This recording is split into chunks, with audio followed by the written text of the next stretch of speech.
I want to welcome everybody to the Voices of Eve live podcast. Anybody who doesn't know, I'm Abby Barnowski, and Voices of Eve is a ministry dedicated to bringing empowering services to everyone. Remember that none of the information in this podcast is medical advice or specific to every situation. You should always discuss any plans for your healthcare with your care provider. I want to welcome you to my live podcast, and if you're joining later on in the podcast, you can join the live discussion every second Thursday of the month, or you can listen to the recordings later on Spotify or Anchor. So let's join the discussion. I am very excited about today's podcast, mostly because I felt like last time it was all about COVID-19. And once I finished that podcast, it was just so hard and such a downer and was exhausting. I want to do something more fun next time. But the more I worked through what this podcast was going to be on, I really struggled with the fact that COVID-19 is the most pressing thing right now. And it's hard to talk about anything else because of how important it is that we all stay safe and all stay healthy through this pandemic. I decided to do a mixture, once I made that decision, just a huge load came off my shoulders. So I'm going to be talking about some exciting things that we're doing. In fact, if you stick to the end, I'm going to be talking about a future project that I'm going to be working on called Minimalist Minimalism, which is super exciting. So please stick around for listening about that. So I want to talk about one of the things I've been doing is I've been keeping my COVID-19 resource page up to date. Every time I see new information, I have added to that page. I've removed things from that page as I've saw fit, trying to make sure that everything on there is extremely relevant to general health information, but more specifically towards families expecting a new baby during this time. And even though some of the sanctions are starting to slowly be lifted, I think that it's still very important to stay on top of all that information, because we know for a fact that any scientific evidence that comes to light usually takes about 15 years to become in common practice in hospital settings. And there's a lot of reasons for that. One of the reasons mostly is because of bureaucracy. You know, they have to go through all the channels to go through all the changing hospital policy. But one of the main things is that a lot of times we, the people, are very silent about what we want and what our rights are. And so that can sometimes slow the cogs of the machine, because if nobody wants a change, then why change things if everything's working just fine? So we as a community, we as a country need to make sure that our voices are heard on issues that we find very important, especially ones relating to healthcare. And this doesn't mean that you have to be mad. This doesn't mean you have to make a sign and go stand on a curb. There are lots of very peaceful ways to make sure your voice is heard and can be effective. Like I have seen doulas in California change hospital policy because they wrote enough kind, stern letters. So, find ways that work best for you, whether it's, being more vocal about it in your community groups, being more vocal about it towards your hospitals, towards your government officials. If you go to voicesofeve.net, there is a red banner that says COVID-19 resources. So you can use that and share it on your Facebook page. Nothing in there leads to expensive services or anything like that. There's no gimmicks. There's literally just information. And there are lots of people who compiled lists out there, and all of them are amazing. The ones that I have personally seen usually focus on one area or another. Like one page might focus more on the breastfeeding aspect of COVID-19, one might focus more on the doula care of COVID-19. I've been trying to cover as many aspects of it as I can. And I don't all share things that are all, one direction. There are lots of information that says that, you need to have the support you need and people need to be able to support you in hospital through COVID-19. And then there's other stuff that's a little like, here's how you'd need to be more cautious. So I try to find the good balance, and I don't like to say I'm one way or the other. I try to find that middle line, because usually with anything that's really difficult to understand, that middle line is where the truth is going to be more often than not. I'm just going to go over a couple of things that I added to the COVID-19 page just to kind of pique your interest a little bit. I added to the breastfeeding section. Breastfeeding through COVID-19 is still considered the best standard of care for the mother and for the infant. One of the things I saw is that new moms who've recovered from the coronavirus appear to have a strong immune response to the disease, not just protecting your child through the COVID-19 risk, but also for afterwards as well. God is amazing, guys. I just love that He's already taking care of us, and He's already putting things in our bodies to help take care of the next generation. So the more people who breastfeed, the better throughout this experience. Now, the thing that I'm seeing, doula care in hospitals, in birthing centers, at home, everywhere, is still the best outcomes for families, for mothers, and for babies. COVID-19 is temporary. This is not going to be the rest of our lives dealing with this one specific illness. We are going to build immunity and we're going to get past it.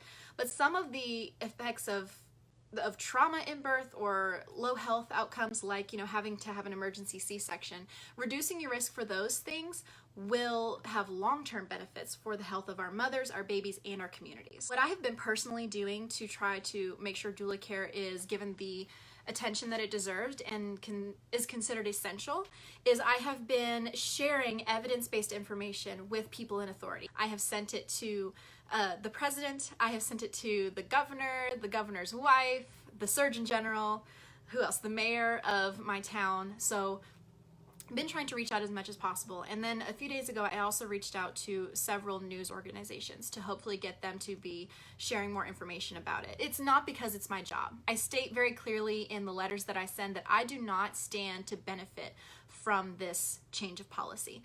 I work with low-income families. None of them have asked me to reduce their fees. None of them have asked if they could quit my services, even though I can technically offer less if they deliver in a hospital setting. And in fact, I've had 3 different inquiries that hired me during the COVID-19 crisis. So that's amazing. As much as I love doula work, it's not because I'm in doula work that I think that this is important. It says it's important. And we should always lean on that scientific evidence because, it's scientific. I encourage everybody to reach out to their public officials, to their hospitals, and make your voices heard. Say, I'm looking at the evidence and what you're doing is against the evidence, and that doesn't make any sense to me. I have various letters on my COVID-19 resource page that are basically just like a generic letter. So you can copy and paste it, make it your own, use it as a springboard idea to make your own.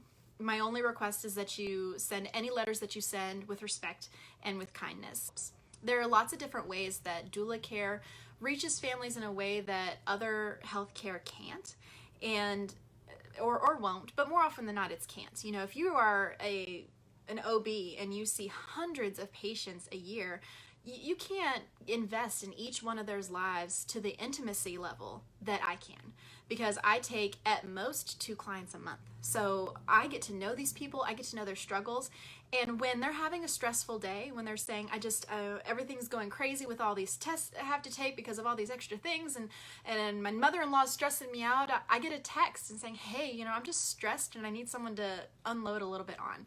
And it's not like a daily thing, and it's not super burdensome for me to just say, hey, you're doing awesome. Take a long soak in a bath because you deserve it, mama. Remember, you're growing a human, and that encompasses so much of your body and your mind. Make sure that you take time to take care of yourself. OBs can't do that, and it's not because they're bad people. It's because it's not realistic within their realm of care, but it's exactly in the realm of care of a doula. I had a client who was really struggling with a certain situation going on in their lives, and I won't go into detail, but she was telling me about some things that were going on, and I was like, okay, so what can we do? So by the end of the week, I had people dropping off food to her house, and she had a brand new car seat for a newborn baby, and just all these different things, and it literally took minutes. And I cannot brag enough about the people who gave to her. We gave this, now can we give this? What else can we give? Are they okay now? How are they doing? And it's just been amazing. And one of the families that brought food, they could have gotten one of those like pre-made lasagnas from Walmart or something, but they slow roasted some brisket for them and gave it to them. Now, one of the other things that I reached out to my community about was my Bereavement Doula kit. My Bereavement Doula journey has been so heartwarming and terrifying and empowering in a way. And I can't tell you, like, I'm a doula, and I talk to doulas all the time, and I really thought I understood what a bereavement doula does. And then I took my bereavement doula course through Stillbirth Day, and I was blown away with all the things that I just didn't even know, for one, that a bereavement doula does, and for two, the little things that families have to process when experiencing a miscarriage or stillbirth. And that's with me saying that I have personally experienced a miscarriage, and I still found things that I had to learn about what some people go through and how difficult it can be. Bereavement doula care is not something that I want to charge money for. It is something that I want to be a gift to families. Now, of course, this poses several challenges I'm super eager and ready to face. One of the things is that I can't afford to financially give to all these families. I can't afford to spend hours and hours a month and buying meals at hospitals, etc., etc. I'm still, even if nobody donated a single dime to this ministry, I would still serve as many as I could while protecting, my own family's safety. So there are lots of different ways that I can navigate through this, and my wish list on Amazon is one of those ways. Like, for instance, I actually got pictures of these on my Facebook page as well. But one of the donations that I got is a pack of microfiber washcloths. If you're experiencing a stillbirth or a miscarriage, you may have something like this to use where you are. Now, one problem that I have with anything that you would find at the hospital is that it's very medicalized looking. And when you only have moments or seconds with that baby or with your deceased baby's body, having it look medicalized is not really a comfort. And I think that families who are going through something like that deserve something that's pretty, something that brings a little humanity to that struggle and makes it more homey in a way. And I got a pack with a variety of different colors. And that way, when their baby's receiving that first bath, those pictures that they're going to have of those few moments, they're going to be something that, you'd want to look at later and not think, oh, look, there's that medicalized looking environment and everything. So another donation I got is Mother Milk's Tea makes a no more milk tea, which is very similar to their supply inducing tea, but this one helps dry up. Many mothers who experience a loss in late pregnancy or miscarriage, a lot of times they will donate their breast milk to another infant, but no matter whether you choose to donate or don't choose to donate, eventually you're going to have to dry up that milk, which is a very, very difficult thing to do because your body made that specifically for your baby, and to have to get rid of it essentially is very, very difficult to process. But having this little gift that I can give to families is going to be an awesome benefit. Another thing I got was a rainbow ink pad. It hasn't arrived yet, but I was told that it's on its way, so I'm excited.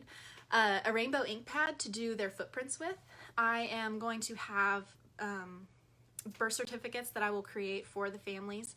I still have my pregnancy journal that I used with my first child who I lost through miscarriage. And I filled it with as many things as I could. I was like, okay, what do we have from this pregnancy? I have this picture where I am pregnant, even though you can't tell that I'm pregnant by looking at it. And I have this little, thing that I wrote on a sticky note about a doctor appointment. So anything I could to put in there. So I'm creating birth certificates for these families. And if the infant is old enough to have footprints, I'm going to be able to make these rainbow footprints on the birth certificate. And I chose rainbow because sometimes babies who are lost are themselves a rainbow baby, an expected joy after a loss, but regardless, they are the hope of a future rainbow baby. So having that little reminder that the possibility of a safe and healthy birth is always there. Bereavement doula work is important because more often than not, it's unexpected, it's sudden, and it's devastating. And I want to try to bring some bit of hope and encouragement through that. Being able to step in and be that person who says, okay, so here, your baby, his skin is very delicate because he was born very early. So we have to be very careful. We can't, clean it really hard. We have to be careful how we move him because we don't want the body to disintegrate too much. And it's something that, you don't want to have to explain to someone or, walk someone through when they're serving you. You just want them to know. And I remember when my brother and his wife were expecting their first baby, I remember him saying, he's like, you just walked into the room and you knew what to do. You were fixing the lighting, you were getting her in a good position, and you just walked in and were ready. And I never thought about that before as being something that would be desirable for doula care, but just to have someone walk in and say, okay, I know what's going on and I know what to do.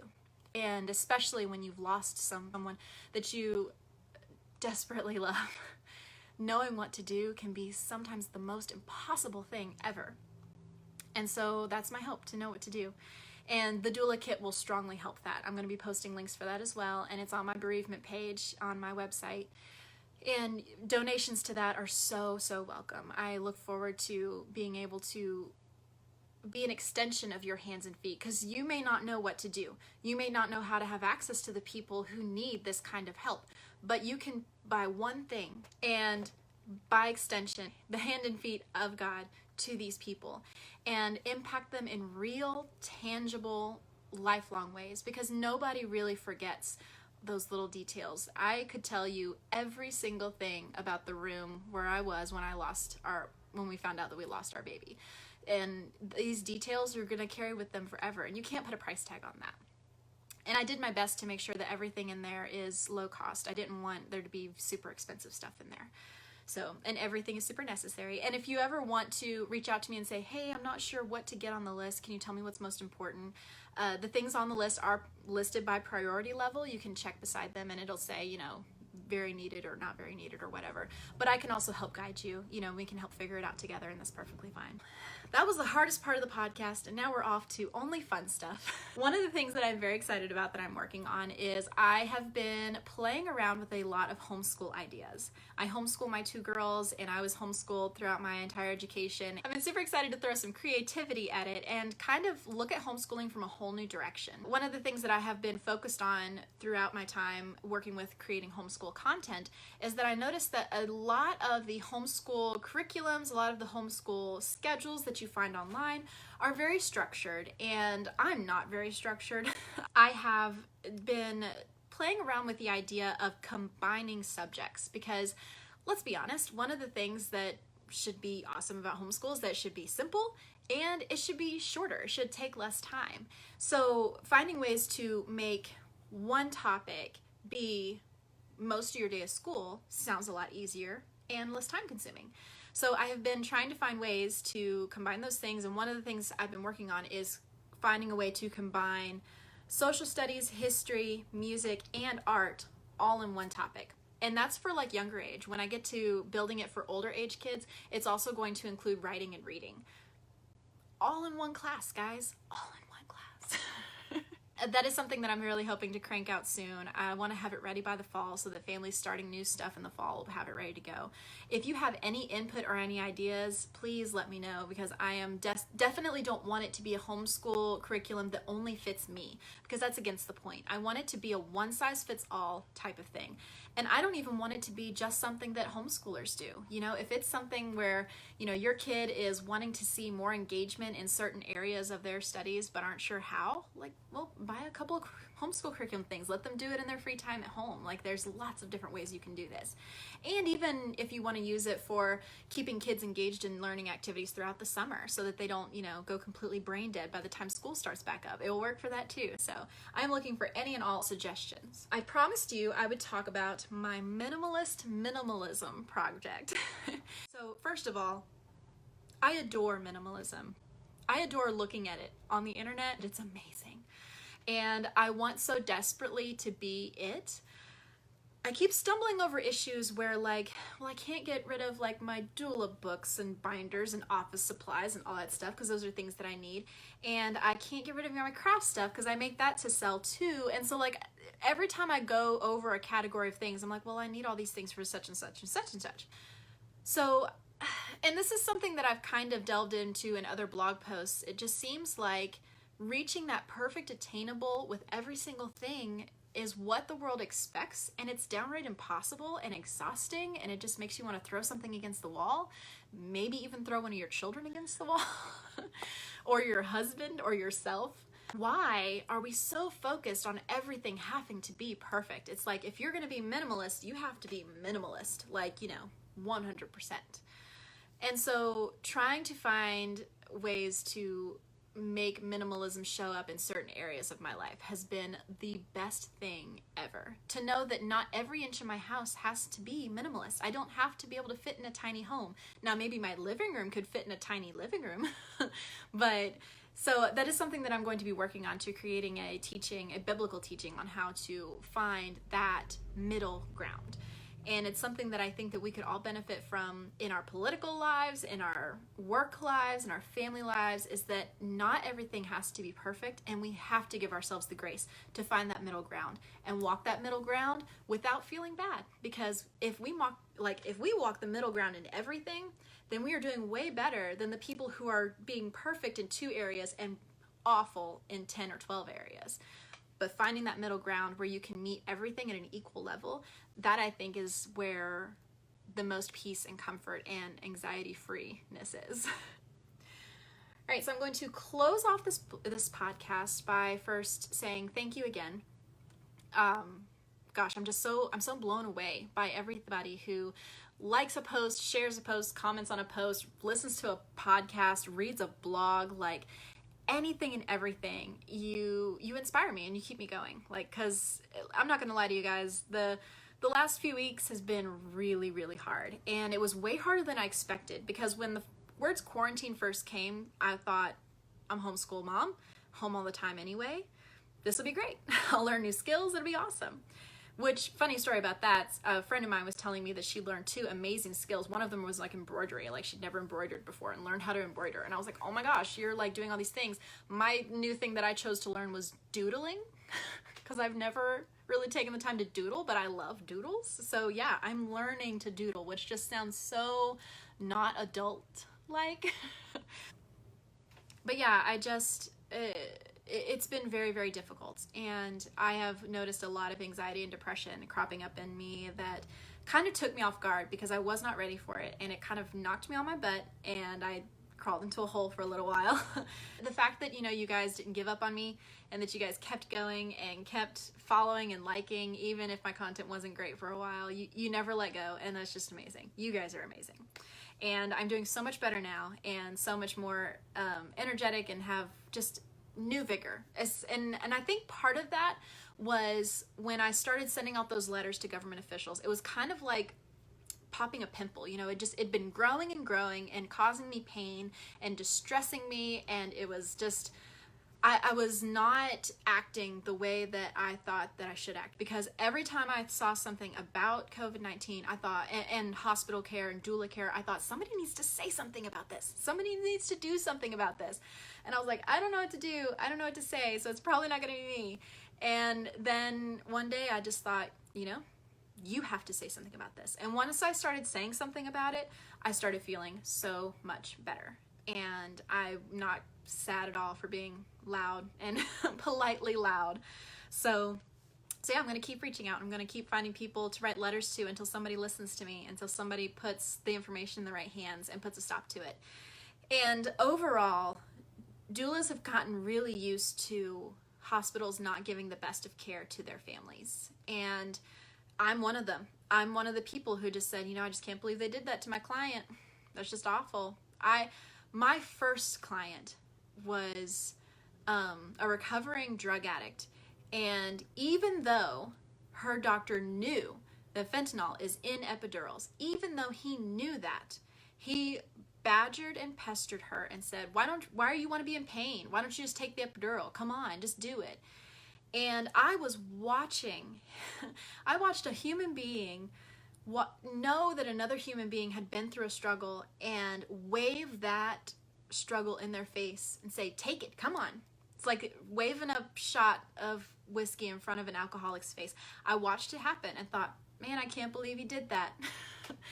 And it's not something I'm proud of, and it's not something I'm going to let happen again. I'm going to write a letter every single time now, because I'm over it. I'm over hospitals and care providers who choose to mistreat patients over and over and over again. And it may not change anything. It may change. In fact, it's more likely than not, people are going to just sweep me under the rug and say, oh, whatever. But knowing that that's probably going to be the case is not going to be the reason that I be quiet. So I'm just going to keep talking, and if nobody listens, that's fine. I'm not responsible for their actions. I'm responsible for mine, which is the lesson I tried to teach my 5-year-old today, and here I am, 29 years old, and still trying to learn it myself. So anyway, thank you for joining me in this podcast. I just want you to remember that her day is Thursday at Voices of Eve. I always try to crank out new content on Thursdays. The first Thursday of the month is my newsletter and new blog post. If you want to just keep an eye out on my website for the blog post on the first Thursday, that's fine. I also do a newsletter, so if you want to sign up for that newsletter, the sign up is on my website. And that way you can get notified every time it comes in. And I don't do long, meandering newsletters, I promise. I literally just post links to whatever the new stuff I found is. And just the fun stuff I'm seeing. Yeah, that's basically it. I'm constantly trying to make my website, my Facebook page, my Instagram, my Twitter feed, everything be super informative, super helpful, because you guys are awesome and you guys deserve the best. So I'm going to keep giving my best.